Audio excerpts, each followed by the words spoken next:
This is DG Chichester, and you're listening to the Capes and Lunatics podcast.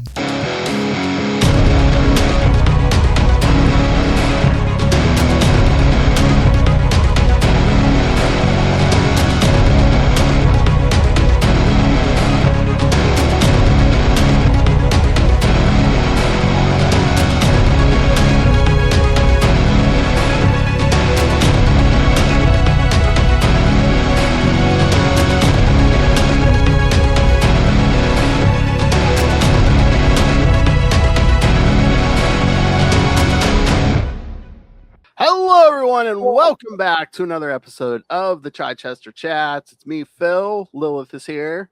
Yo. Justin now. Woohoo. And of course, the man whose name is in lights up there. It is Mr. DG Chichester. In lights and in outlines. You got like this bold, cool, outline around me now. It's good. I feel like I'm standing out. Hi, everybody. I know we need an echo. We need an echo. An echo chamber thing. Yeah. Not an echo generator for our echo chamber. Good to see everybody. Good to see you. You too, yeah. All right. So yes, this time we're talking Dr. Zero number 3, which I was looking, I was like, oh, didn't you, me, and Lilith talk Dr. Zero 1 or 2 a while ago? I think it was like 2 years ago. I was like, oh boy, time flies. Wow. It was something, yeah. Yes, and it was tough to kind of like, reading this one was like, well, it's the second part of a 2-part story, so I'm not sure if we've done part 1 or we're just, Yeah, you know what? Because then it rang a bell because I'm like, yes, 2024. Because I remember I bought all these issues because I did bring the first one for you to sign when Lilith and I saw you at Hershey. Mm-hmm. Oh, nice. So we have to play catch up on this previously on the chat. Previously. 2 years ago on the Chichester Chat. It's cut like a best of reel, sort of like like little snippets. Oh, that's what we should do. The little recap. Yeah, exactly. Yes. Yeah. All right, but yes, well, we did come back to Dr. Zero because I know Justin was eager to talk to you about Dr. Zero. Yes, so I love Dr. Zero. This is Justin. Do you want to start us off because I know you were eager and you haven't had. Oh yeah, well, this was one of those, like, I don't know when it was that I originally got my Dr. Zero issues. It was a long time ago, but I just kind of got them on a random whim because I thought the covers were cool, and then I just was like, oh my god, this is an amazing story. I just love this to bits. So when I found out that we had the opportunity to talk with you about this at some point, I was really excited. I filed that away, and in the back of my head, I was like, oh, we've got some Dr. Zero time coming up.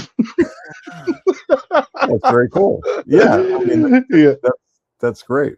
I just love this. I think this might be my favorite thing that you've written that I've read so far, because I haven't read all the stuff that you've written, but you may be better off for that in some ways, but it's either this or Night Stalkers for my favorites so far.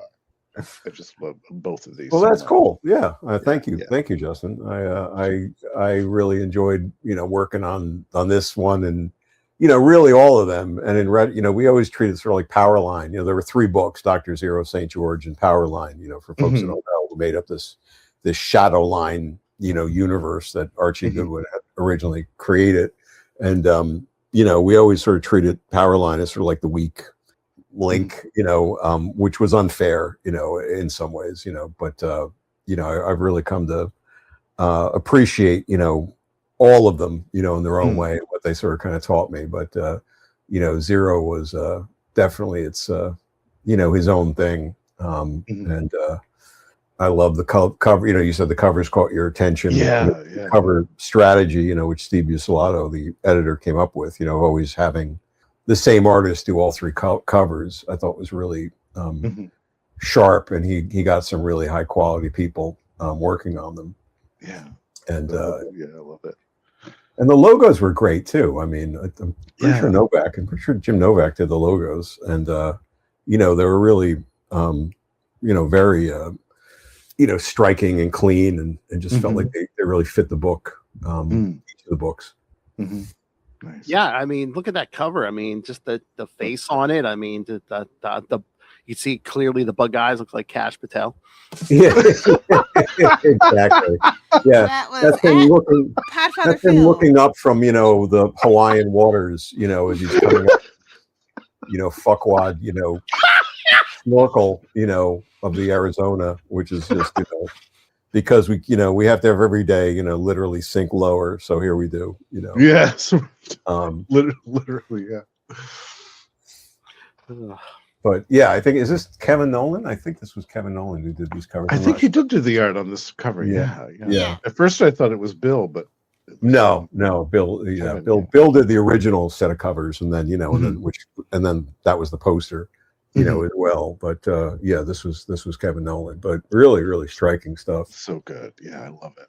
This might be my favorite of all the covers, actually. Yeah. Whenever go Go back ahead. to this one really sticks out for some reason. Yeah, they were really something. I'm partial to the Kevin O'Neill ones, but just because it's Kevin Josh O'Neill. Jansen's got Oh, one yeah. on 6. That's my favorite. I think. Yeah, Very no, they retro, all futuristic. Yeah, they're all really great in their own way. Yeah. It's kind of a shame, I mean, they never will. I can't imagine there'd be any reason. I think we've touched on this before, but I mean, there's just a ton of great art, a ton of great, at least decent storytelling, throughout these. And it's just, something that, Marvel has never touched it again. Or, I don't guess it just doesn't fit that whole model that they're in at all. But there's just It's still such part of their history, though, and yeah, and there's just so much good stuff in it. I mean, there's really high, you don't get a triptych of covers from Klaus Janson and Bill Sienkiewicz and Kevin Nolan and Kevin O'Neill and Mark Chiarello and all these people. It's just it's really a great combination of folks. Yeah, I can't remember if we touched on it last time. So there's no reason they can't reprint any of this. It's just they're just whatever. No, it's just I mean, it's dead to them, I'm sure. I mean, Epic was always, we've touched on that before. Epic was always sort of the weird stepchild down the hall, and most people probably never read this stuff, in the Marvel halls, because it wasn't part of the main, the main world, the main universe, and so. This got me no cachet, trying to break into Marvel proper. It was only when I started work on Nick Fury that sort of cracked that door open. Even though I'd done a ton of this work, right? This is, there were 9 issues of the original series. We asked Howard Mackey to come in on the 9th because we were pivoting over to the mega series that we had sort of convinced them to do to wrap up the whole universe. And, and then that's another, I don't know, I think those are 64 pages each, and there's 7 or 8 of them. So that's a lot of story, I mean, if they wanted, they could fold this stuff into the main Marvel universe easily. Absolutely. I mean, they've done it on a limited basis with some of the new universe stuff. Well, they could, but I don't think it has any. I don't think it's on anybody's radar. The only one that was ever on anybody's radar was Shrek, who was the St. George villain that became Terror, and that's the only one who transitioned into the Marvel universe, and is the only one that I think ever regularly sort of comes up in conversation. So, although every now and again you do get somebody comes up and says I love Dr. Zero, I love St. George, that kind of stuff. So that's always a nice thing, as we're doing here.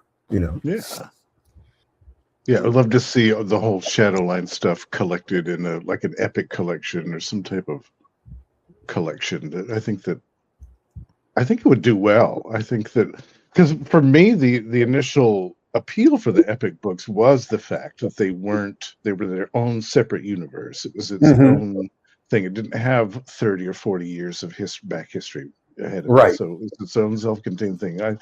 I thought that was a really nice. And plus they were a little bit more, I wouldn't say darker, but the tone was different with the Epic books, and they're a little bit more adult. So I think that with the right marketing now, they could definitely relaunch this stuff, and it would be a success, kind of like the Ultimates were, a separate. Yeah, I mean, if you could convince, if Marvel hadn't laid off, chunks of people, maybe there'd be that one fringe person who could sort of even, craft a Kickstarter around it, like some of these publishers do, let the fan, let the readers fund the book. But again, just on the basis of the art alone, and then, you could probably get something going there, and figure out a way to print it at the cheapest way possible. But I'm not holding out hope for that. I think it's just nice to kind of revisit them, and there is a level of darkness to it. I mean, Zero is a manipulative megalomaniac, who is posing as a superhero just to kind of, twist the situations of the world in his favor. So he has no uber villain game plan, but he's neither is he a hero. Although he ends up doing ostensibly heroic things, but it's he's a total self-serving narcissist, in many ways. And that was the interesting conceit of what Archie Goodwin created, in that idea. And then I always feel like we sort of tried to cram too much into the first issue of each one, and so they stumbled a little bit, but I think they really found their stride, by the second or third issues, and really kind of work out really well. And I mean, here, the interior of this book, talk about art. I mean, it's Dennis Cowan and Bill Sienkiewicz. I mean, so that's a pretty, freaking amazing, art team. So I feel like if they did reprint the epics, I mean, this is what I think like Marvel and DC need. They need to go back and look at this stuff. We're like, okay, we can put out a couple omnibuses of this, because would you say, I mean, that's probably why a lot of the absolute stuff's doing good at DC, where it's like, okay, it's Batman, it's Wonder Woman, it's Superman, but it's like, I don't have to know decades of history. Yes. I know a lot of people are like, how do I look at that? I was gonna say a mature tone. Yes, I agree. Yes. Love it. But I think that's fair, Phil. But I mean, like any of the ultimates, absolutes, whatever, they do have an enormous jumpstart because it's still Batman. True. Right. They do have an enormous jumpstart, because it's still whoever, Wonder Woman or something like that. Yeah. And more power to the people working on those. And, the stuff I've read is very good. But there's no reason, with any comic and the right creative team approaching it and the right editorial attention on it, that there shouldn't be an on-ramp for new readers. Yeah. The things get lost very quickly, in comics, unfortunately, in continuity comics, where so much is stacked in there that you're scratching your eyes out, by page 2, trying to figure out what's happening. And I mean, we've talked about this before, sometimes I've heard, hey, this is really great. And I say, I should catch up on it, and I'll go to the Wikipedia page, and I'll be on paragraph 4, and there's 50 paragraphs following, to try to explain what the hell is happening. It's like, I can't do it. I just can't do it. Whereas you pick up some stuff and, right away, they paint the world and they make it happen. And it's, it's a beautiful thing. So, but this has, if they were ever to come and say, hey, we're going to do it, I think that would be great. But I would actually, ask for permission and do it. I would do it for free, just to tweak the scripts on the issue 1s, just a little bit to sort of like create that on ramp a little better, that you're talking about, Phil. Because I think they could use that to then open it up even in a better way. Hey, here's a whole new world, enjoy it beginning to end. Hey, Marvel, I'm volunteering. I'll sit down with Dan. We'll you can give out a free podcast with the thing. I'll be like, oh, hey, yeah, exactly. Here's what you need to know. Right. I feel they have other priorities at the moment. I feel like they could midnight. Oh yeah. Right. I don't know, is that an ongoing thing or is that just like a October thing? What is that?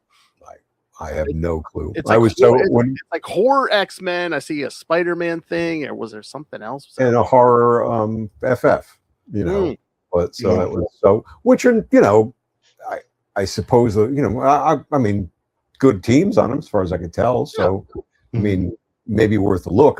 When I saw it, I had other thoughts in my mind that what it was going to be. So when it ended up being vampire mutants and body horror Spider-Man and I'm assuming Lovecraftian interdimensional FF type shit.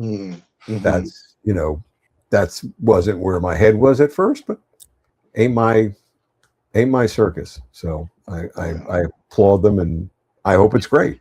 Yeah, God forbid they do some of that Midnight Suns with some of those original people. Jeez. Well, that's what I was sort of thinking when I saw Midnight. I was thinking, they're going to like bring these guys back to the fore.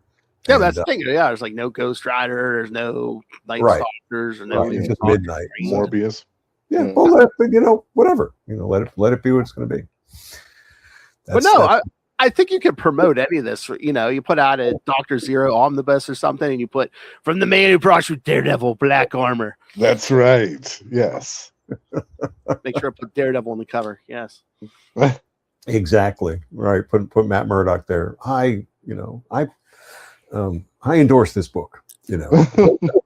Matt Murdock. This book's a hit. This book's a hit. Even I didn't see this coming. Thank you. Where's your? Come on, you got the soundboard there. There you go.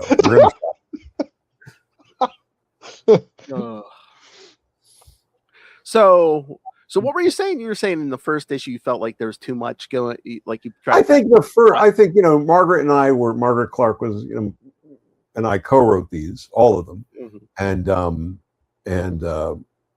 I think we were simultaneously both so like charged up about the opportunity, right? This was a big deal for us. We've been trying to kind of break in, and we had a couple inventory issues here and there, but to suddenly be handed not one but 3 titles, even though they were bi-monthly, meaning they were coming out every other month, which probably was not helping the sales the way the direct market works. But so we wanted to take big swings, but we were also, I think, feeling not overwhelmed by the work or the opportunity, but feeling there's a lot of pressure, right? A lot of pressure to suddenly have these were created by Archie Goodwin, who was still our boss. He was still the boss of Epic, at that time. So, you wanted to do right by him and the opportunity he had given us,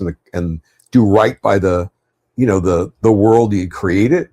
So, I think we tried to pack so much into those first issues, both in terms of like, oh, these are different and we've got something to say. And, oh, by the way, we also have to introduce a lot of stuff that there was, I think a little bit of a stumble in achieving all that. Now that could have been, if there was, and maybe I don't think I'm being, hypercritical. I'm looking at that, I think, very objectively.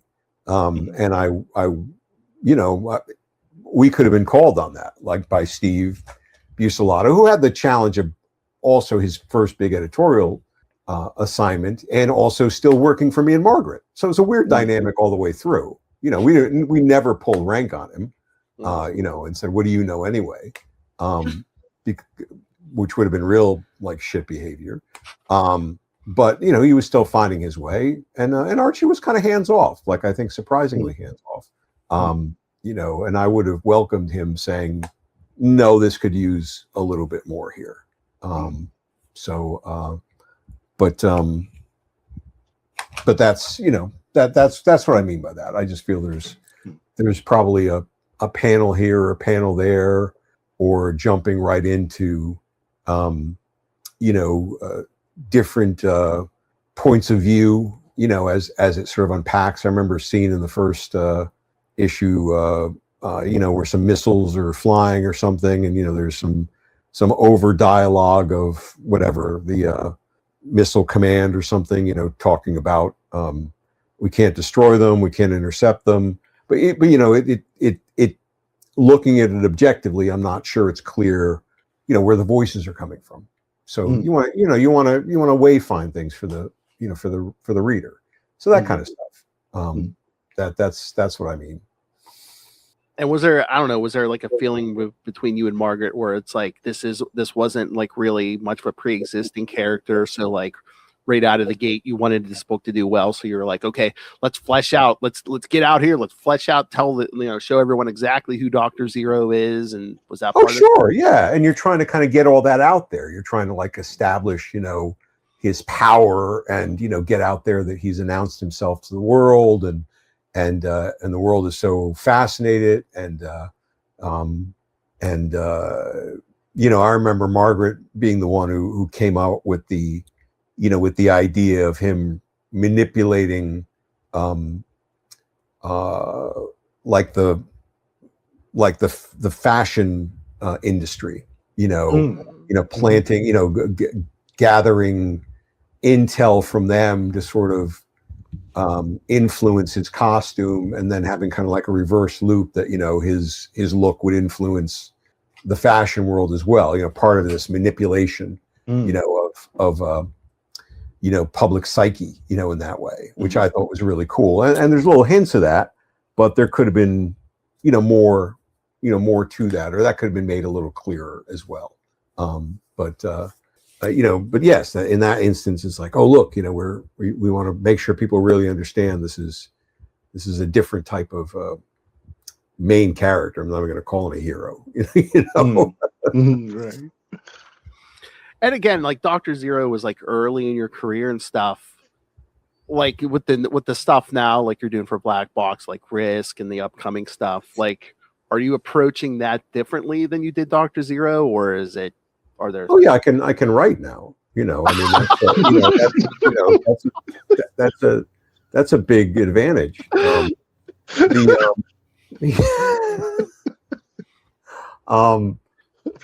No, I mean, there's just, you know, there's a lot of fun stuff in this issue, even though we're coming into it as the second part of a 2-part story. So, and you know, it sort of like lands like, you know, there's no talk about no on-ramp for the reader. You know, this just kind of picks up on whatever was, and I didn't go back and reread 2. I just picked up 3 to kind of jump in, but it just starts right off, you know, with Henry Clerk, you know, the Edward Teller, you know, influenced, you know, villain and his mad, you know, schemes and such. But there's a lot of, you know, there's a lot from that I enjoyed there, and there's a lot of things I can see as stuff I've continued to play with and pick up on. You know, Teller Clerk, you know, is just a twisted, you know, son of a bitch, and there's little, you know, weird bits like him blowing up, you know, cats and rockets, you know, you know, or a little snowball. right, and then, you know, but you know, there's a little like time. You know, that the time structure is not clear there because we were stacking a lot of things. So we're still finding our way, you know, even through issue 3, like Snowball happening as a kid, but then there's the parallel to when he, you know, he kills a general in the same way, puts him in the, you know, general who opposes him, you know, puts him in a rocket, blows him up as well. But, which is a fun bit, I think. But he's, you know, Clerk is reminiscing about it, and the way, you know, the way it comes across on the page, I think the time is a little hard to track. So, you know, when I look at things now, I'm, you know, I think I'm much, you know, better about getting all those pieces, you know, into place, and then going back in and reverse engineering things to make sure that they all, you know, line up in a much more fluid way, you know, a flowing way, not fluid way, but sort of a flowing way, you know. So if I did have a scene where there's a, you know, a flashback or things like that, that I think that they are placed within the story, you know, in better ways, and that they influence that, and they influence the rest of the story in the right way. And you can see that both in, you know, Black Armor, where I used the little vignettes with his dad at the beginning. And I did something similar with Risk, because I was writing them, you know, around the same time. So it's not like every story I'm going to do from here on out is going to have like, look, let's open with a page one in the past. But it just happened to be a nice device that worked for both of those. And then, those served a purpose. They set certain things up for that story, and then we could move on from that. But I think that's the big difference is, I was always judgmental, but then I would get very insecure, I guess, when I would reread stuff, if I did reread stuff then, whereas now I'm very judgmental, but I've been beaten up so much, by advertising, especially, because advertising is a very judgmental business and you just have to keep producing. Doesn't matter. Like, creative director tells you it sucks, client tells you it sucks. You just have to shrug it off and just move on to the next piece. So here I can be judgmental and I can just say, all right, that's not working. Move on to the next thing. I mean, there's how many years in between Dr. Zero and... Oh, a couple. It's been a minute. Yeah. Right. But, it would be, I mean, some people never advance. Some people never change their approach to things. Some people, and I think I have, and I think that's, I'll pat myself on the back and say that I've taken those lessons well, and they've led to better writing and better approaches to how I think about characters too. Now I feel I'm much more character led. By that I mean I sort of listen to the characters and they kind of tell me where it's going to go. Whereas at that point, I think we would force characters sometimes into situations just because it was convenient for us. Well, I mean, you've improved and how well Daredevil Black Armor was, because even your mom was like, hey. Yes, exactly. Even my mom, who's going to steal my copies of all the variant covers. Yes.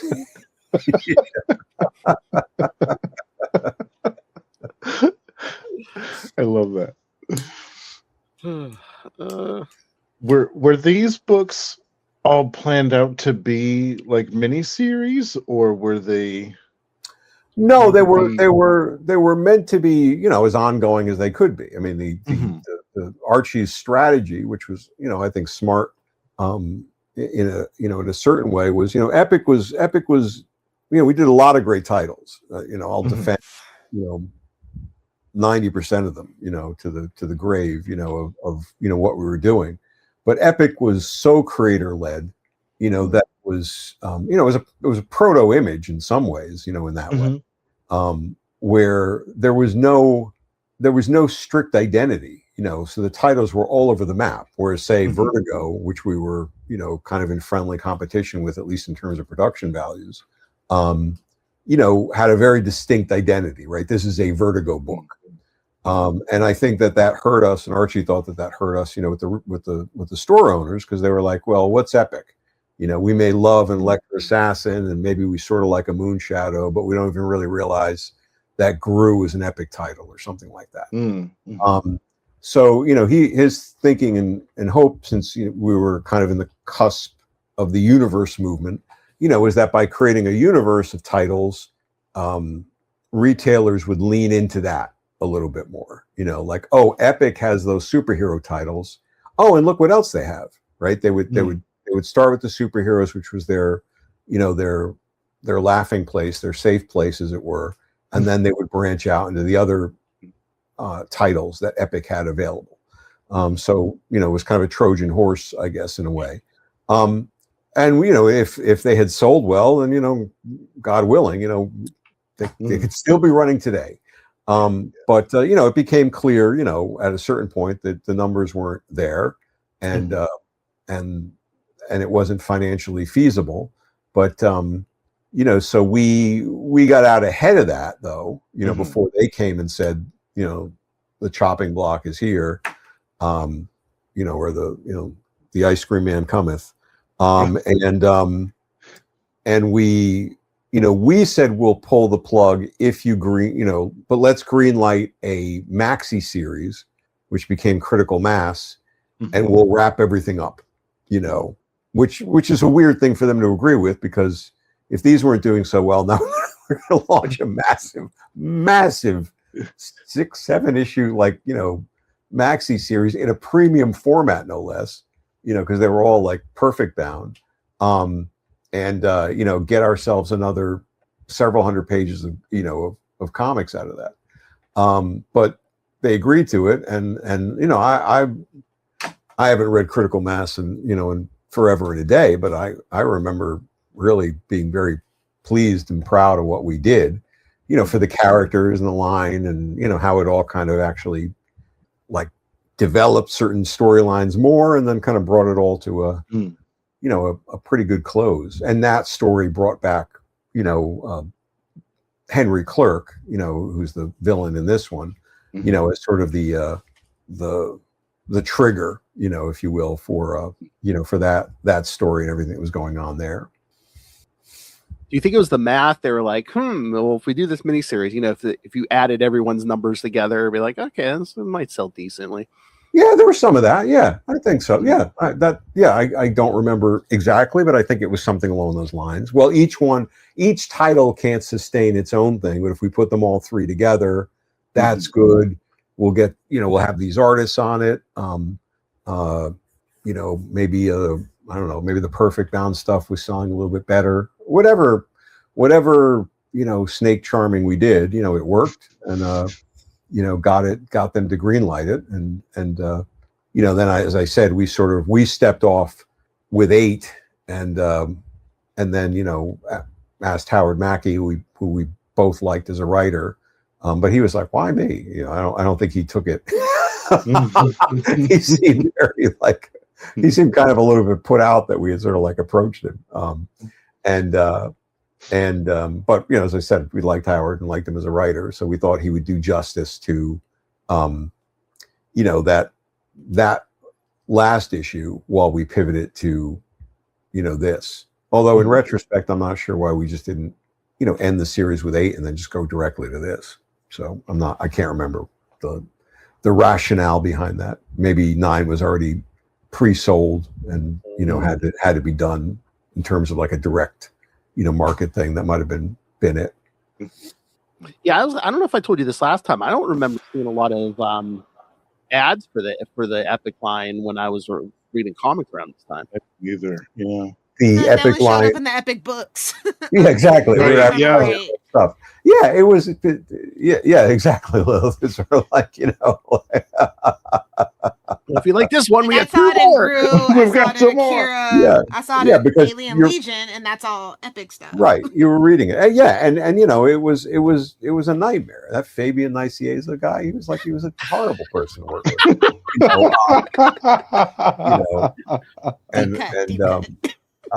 Because Fabian, for folks who don't know, started in sales and promotions. But there was, but there is some, love Fabian. Let's make that clear. But there is truth to the way any comics promotion thing works, right? And maybe any promotion anywhere works. You get your promotion dollars when you sell the things that sell. Right, to a certain extent. So the promotion dollars went to the X books and the Spider books, and stuff like that. And damn Carnage. And damn Carnage. And so it was harder. And Epic was weird and eclectic. So we got money now and again. So much misinformation about Epic. Damn, like what? Giorgiano. It's not really I remember there was a point in time somebody was there's an interview and they were like, oh, so Marvel's they kind of cut something for Epic, their promotion or something like that, and they're like, so you guys aren't doing creator owned anymore. They're like, no, we still have Epic, we're still doing creator owned, and it would just kind of come up every so often about it until Epic was no more. But it was kind of just really weird in the industry how people kind of treated Epic and creator ownership at that time, especially with that weird thing, because it's Marvel but it's not. Well, there were people within Marvel, and I will not name names, but powerful people, who hated that we were wasting quote unquote time and money on this weird shit, right? Oh, wow. You know, and you know, it became confused perhaps a little bit, Lilith, you know, when we started to do higher premium versions of some of the characters like Elektra Assassin or Havoc, you know, Wolverine, you know, where, you know, Walt and Wheezy Simonson, you know, wrote the story, but Jay Muth and Kent Williams did their amazing illustrated work. You know, but I literally heard, you know, from a person who shall not be named, you know, this book would have sold so much better with some real art on it. And and that's like, you know, so, and that was still characters that they knew and, you know, and wanted to champion, you know, whereas I would say like a Moonshadow or a, you know, Martial Law, Dreadstar, you know, Dreadstar, I think I literally have the Archie Goodwin quote though about it. I feel like every time somebody asked him about it, he'd be like, you know, it just allows for more personal vision in the material. Like, well, it's true. And you know, true, like, I just remember reading that like at least 5 different times from 5 different interviews. But you know, but that's what Archie championed, and that's what we all championed, and that's, you know, and that's you know, my job was to make your book the best it could be based upon what you wanted it to be. And some people wanted that. You know, Bill Sienkiewicz dearly wanted that, you know, on Stray Toasters, you know, the book that he did. And I worked very closely with him, you know, to all hours. 2 o'clock in the morning, Bill. Good to talk to you. And was happy to do it. You know, whereas some other creators, you know, got their nose bent out of joint when I tried to give them feedback on stuff. Like, I know you want to get to, this isn't really clear on this page. Let's do this instead, you know, and then 10 minutes later, Archie would come, you know, walking into my office saying, so-and-so just called, says you're giving them grief. Let them do what they want, you know. And then, but it's like, it's their book. But most people were, you know, you know, they knew what we were trying to help them get to that personal vision of them. And you know, and the strategic thing of Epic was always, at that point, you know, there were people who didn't want to work for Marvel at all. And so, this was a, I guess, Trojan horse of its own, whereas you have a great experience with Epic and maybe you'll go do a book over at Marvel, right? You know, that, and I think that worked, you know, that worked out, you know, very well, you know, for certain people and certain projects. And it began to introduce Marvel, frankly, you know, at a too early a stage for most people, to more premium production, right? They were still doing regular old comics. They were doing that awful flexi print thing that was in vogue at the time. And we were doing fully, full, not full color art, illustrated art, painted art, you know, slick paper, premium production values. And we were insistent, and Margaret was the queen of precision, you know, in terms of making sure that the artistic, you know, integrity, was there. She got into it toe to toe with some production manager on the Marvel side who took over the bullpen at one point, when this person tried to kind of paste balloons onto painted artwork. You know, instead of doing what you would do, which you'd lay an overlay of vellum, the balloons would be pasted on the vellum, there'd be separate photographs taken for the art and the lettering, and then the two would be sort of comped together in a pre-computerized, age. But yeah, we were very committed, to making sure people's vision, was maintained, and people, I think, respected that. I think I think most creators were very enthused that somebody was supporting them in that way.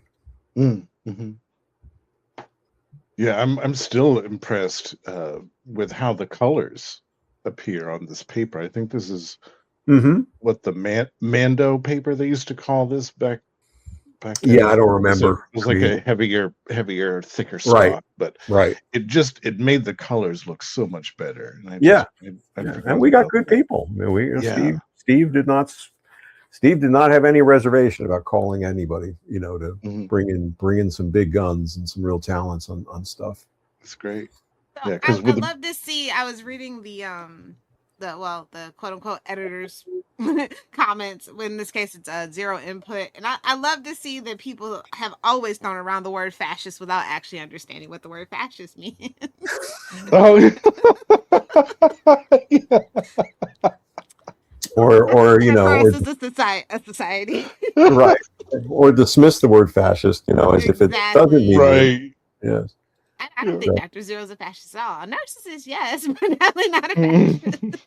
Yeah, I don't think he was. No, I never, having written some fascists in my day. Yeah, I never, looked at him that way. But a narcissist, megalomaniac, probably a borderline sociopath. Yeah, all those good things. But yeah, fascist, because he was only interested in himself. I mean, ultimately, even he didn't really care about the shadows. Of the shadow line, like his Archie's point from the Bible, that we carry through from there was, he had chosen to kind of emerge from the shadows and take on this role because mankind was fucking up the world so much that it was going to ruin it for him. Yeah, not ruin it for the shadows, but ruin it for him because he had been around forever and a day, almost literally. And so, I can't stay out of this, and I can't influence it the way I want just from, pulling the levers of power. I have to get out in front. So it's the ultimate, get off my lawn, movement, from, but that's not a fascist mentality. Exactly. He didn't want to rule the world. He just wanted the world to not suck, annoy. Yes, suck for him, right? Yeah. Very relatable. I'm just saying, very relatable character. Yes. Yeah. We could all relate to a little Dr. Zero. He just wanted to push just enough so things were good for him. Yes. Right. Or push a lot so things are good for him. Yeah. However much he had to. Yeah. Right. And then, and being, and then, and Clerk was a good, a good foil for him. But yeah, I feel like you liked blowing things up in this book overall. I feel like there was a lot of explosions in these. Yes, there were lots of explosions. Yeah. I mean, I think that's an early, I think that's a, and it's the 80s. I get it. I and I think that's also a good early writer thing. Let's blow shit up. I'll wait for the quote. Young Dan just liked to blow shit up. Yeah, everything was always blowing up around us. In terms of popular movies and whatever People else. People were walking away from explosions. Yeah, sunglasses slow motion. Yeah. I mean, I think Stephen King said that once. Even The Shining. It's like in the book. It's like at some point I just didn't know what to do, so just blew the hotel up. And the boiler was going to go up. And there's some good explosions here too. I mean, I love things exploding. That was not a dig at all. And that was also a great way. Because I think this might have been the first time we really dug a little bit more into the what did he call it? The zero effect or something, where you could sort of shield things, within that and capture it. And so, doing that to sort of contain Clerk's, whatever nuclear disaster that he was trying to unleash. We'd done a scene with a little version of that, I think, in issue 1, but this was just another way to kind of play it out. And but yeah, I'll be the first to admit, we did blow things up, and we had a good time doing it. So there you go. And, I had a good time reading it. I mean, I think we talked about it. Phil, tell him I want a bazooka for my birthday. That's no dig. I love things. He's been asking for a bazooka for years. think we have to start with a flamethrower. Then. Yes. But no, again, if there's any medium where stuff needs to blow up, it's got to be comics. Because again, it's Absolutely. like movies, it's like special effects. How much do they want to pay for it? How real can they do this? Blah blah blah blah blah. Comics, it's just like it's like here, draw an explosion, boom, done. Right, but then what do you do around it, right? You do an explosion where it's just like, a big bright, light, and then there's stuff going off it, or you're gonna have an artist who's gonna draw every single bit of, detritus, exploding around it. What does it lead to? Or is it just stuff goes boom? Do you remember why you titled it Starlight, Starbright? Does it tie into the ending with Sheila? And they're looking at the stars, first stars. Yeah. Oh, yeah. Okay. I think that's it. I think that it was, and it might have had something to do with I can't remember what issue 2 was titled. There might have been, a part of that. But I could be wrong. But I think it ties into the ending with Sheila. It was the Judas goat was. He's the Judas, right. Yeah. So that's different. Yeah, the Judas goat was there's a lot of. I mean, I was so fascinated with like nuclear, power at that point, and that's where Clerk really kind of came out of, and so much of his rantings and Edward Teller influenced kind of insanity, was sort of based in pseudo fact, and there was even more of that in Critical Mass, as it got into all of that bit. But the Judas Goat was a pretty good title. There were some good titles in St. George too. I remember with something about the Devil's Tattoo or something like that with Shrek. Maybe the first time we introduced Shrek. But see, you give so much shit to Young Dan, but Young Dan had talent. Come on, Young Dan had ambition, and he had.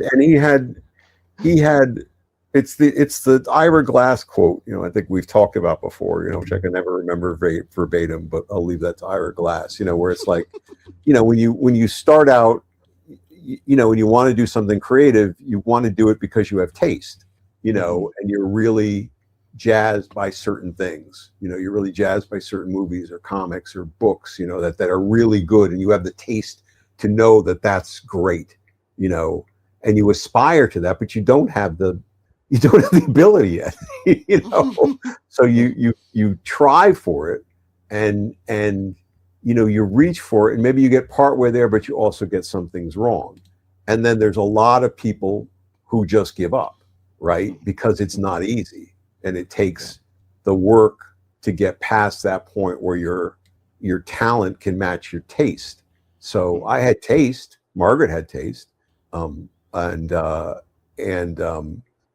together we were two great tastes that went great together. But I mean, but you have to, so we'd pull in cultural, references. Like I said, the fashion idea, the title, that had more import. Trying to kind of layer on things, and sometimes we got it really, really right. Sometimes we were almost there, but we needed a little bit more. There it is. Yeah, that's it. Yeah, that's it's a great thing. I mean, I should get that tattooed on my arm so I could just. Do you have any more room? Yeah, exactly. Oh, this one might be a bit long. I should talk. But it is a great. But it is a great. It is a great encapsulation of sort of the creative process. And your not the creative process so much as your creative growth. And then your work, as it says right there toward the end, your work can be as good as your ambitions. Mm-hmm. All right. So, any other questions for Dr. Zero? I do have a thought, though. One of these, the inside covers of these things, I don't know if you guys, the real inside, we just did weird things with the inside covers, which were not really smart in that way. But I know there's one that was like, there's like a TV guide entry as if there's a Dr. Zero movie, and I'm dressed up as Dr. Zero, so it's kind of funny. But oh yeah, there was a Bond reference in this. Oh yeah, of course, yes. Nice. Mr. James Bond super fan over there. Love it. I have not, I've cleared out so many things off my bookshelf, and I have over the years, and I still haven't been able to give up like the first like James Bond in the movies book I had ever bought, and my copies of all the paperbacks. But so at some Good point, things to have. You had to keep your physical media nowadays. That's right. Absolutely. All right. So next time, I figure we'll go. We touched on them once or twice, but I figure we'll do Night Stalkers again. Woohoo! 5 and 6. nice. Is 5 and 6 a continuous story? I don't remember. I have to It go is. back. It is one story, and Okay. it features a certain guest star who's been floating around lately. The Punisher one. Okay. Yes. Okay. All right. Oh yeah. Okay. Okay. Clicks. Yeah. Who's Because clicks? we were trying to boost the sales. Can we throw in Ghost Rider? Yes, Well, it let's throw in the Punisher. It was the 90s. Can we get Wolverine in on this? I was going to say Wolverine and Spider-Man were busy. So, yes, the Punisher up in 5 and 6. Stopping by the Supernatural. That was a good story. Those are all I enjoy all the Night Stalker stuff. So that's that'll be a fun one to dig it out and re-examine it. So yeah, Night Very Stalkers 5 and 6. And then any news on the new issue front? Any black box news? Demetrios says he's got a new lead on a better distributor. But I don't know any details beyond that, but he seemed pretty excited by it. So fingers crossed that, that stuff kind of gets some possibilities in life there. I'm talking to Carl this week about locking down the rewards on that second Axel's Infernal, and hopefully we'll have it out and about by midsummer, or the campaign itself, so that's the stuff there. I just put up an ebook version of Street Writers, which was an omission that wasn't there before. So folks who want a bunch of writing tips and tricks, I think that kind of worked out pretty well. Justin, you can vouch for that, maybe. Absolutely.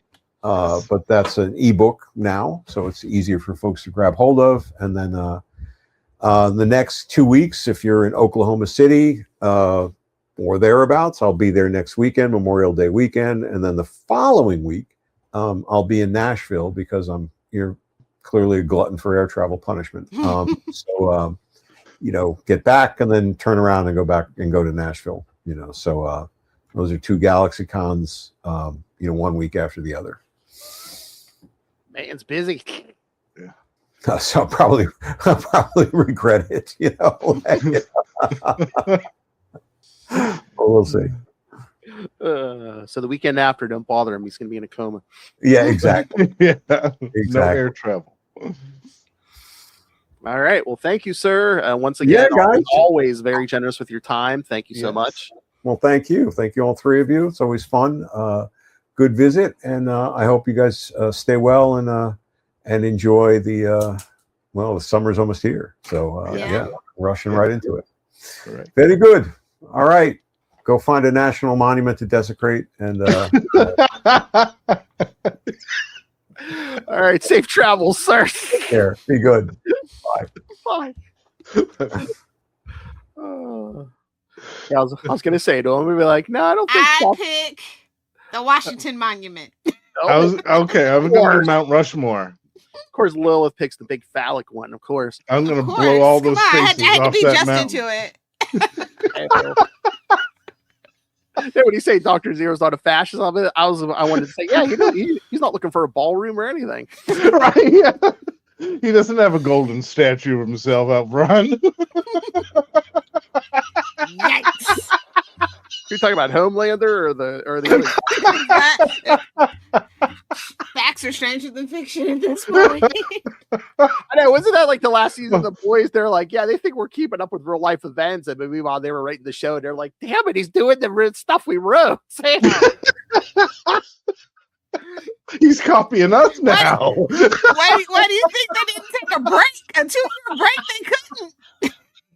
Yeah, they think they're copying real life. Yeah.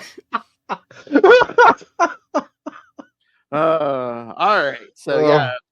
So 2 episodes from now, we're gonna we'll cover the boys fast. Well, I was gonna say season, but series finale. Yep. And don't worry, they got another spinoff coming for you. And it's been a while, but we'll talk the end of Invincible season 4. But I'm still not recovered yet, so. Okay. All right, but next time, again, you thought this was good. Wait until next time when we talk some Spider-Girl with Tom DeFalco, Ron Friends, and Pat Olive. So, like I said, probably the biggest. We're gonna have a party, y'all. Yeah. Be a full house. I can't wait. That's going to be so awesome. Yes. I already sent the link to all 3 of them. They're down. They're ready to go. So, love it. And on a personal note, go subscribe to the damn Capes and Lunatics Patreon. We are at 998. 2 more. We're crawling to the finish line. I'm telling you. And you might get a prize if you're the 1,000th subscriber. If you're subscriber number 1,000. Yeah, you gotta take a screenshot and send it to us. Yeah. You get a prize. We don't know what yet, but topless Justin pics. I don't know. Yeah. Where there's a will, there's a way. Oh my. And Will says, I promise nothing. All right. All right. So so send us your questions and your Spider-Girl thoughts for Tom and Ron and Pat to CapesandLunatics@gmail.com or call the voicemail 614-382-2737. That's 614-38-CAPES. And remember, you can find us on pretty much all social media, including the TikToks, which are been very nice to us. Help support us buying merch at TeePublic and Spring. Capes Lunatics merch, Podfather Film merch, Lost Library of Legends merch. Help support your yes, brand new. And Lilith Hellfire's favorite method. Think you're in a relationship with her, just rain random money on us through the Cash App link. We need the money, gimme. And I got 7 mouths to feed, you know? True. And of course, the Patreon, where again, not only do you get at least one exclusive uncensored episode just for subscribers every month, you get early access to all these regular episodes, like you could have had this episode early. And of course, when you do subscribe, you can suggest or ask for topics for us to discuss. So as I said, the best value for your money, the only safe legal way to tell Lilith Hellfire what to do. Shut up, Phil. So go run and go subscribe to patreon.com/CapesandLunatics. Crazy. Not gonna never use that drop too much longer. I know. Yeah. While We're we're gonna have to all, get some clean versions of some drops. Yeah. I'll bleep half that. But now just get fresh, clean drops. For all you prudes who don't want us to swear, just get us to 1,000. There you go. All right. Tell Rob. Rob, who? I haven't heard from Rob. All right. And of course, if you need more Justin the Owl in your life, so go check out the Lost Library of Legends. That's right. The first episode of Luminosity, the Dr. Light podcast, is coming out this month. So keep your ears open for that. And also some more episodes of The Weeds of Crime, The Shadow and Comics, and Adventures into the Mindscape, the Sleepwalker podcast. Ooh, I know who you do that with. Howdy, y'all. Wild like an animal. Oh, you mean the 90s Sleepwalker? The greatest comic of all time. Yes, that one.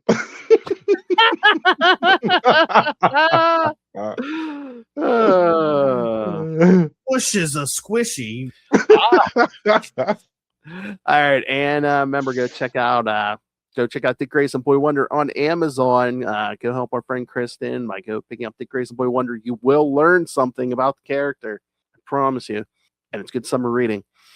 And more of you people should be summer reading. That's right. It shows. True.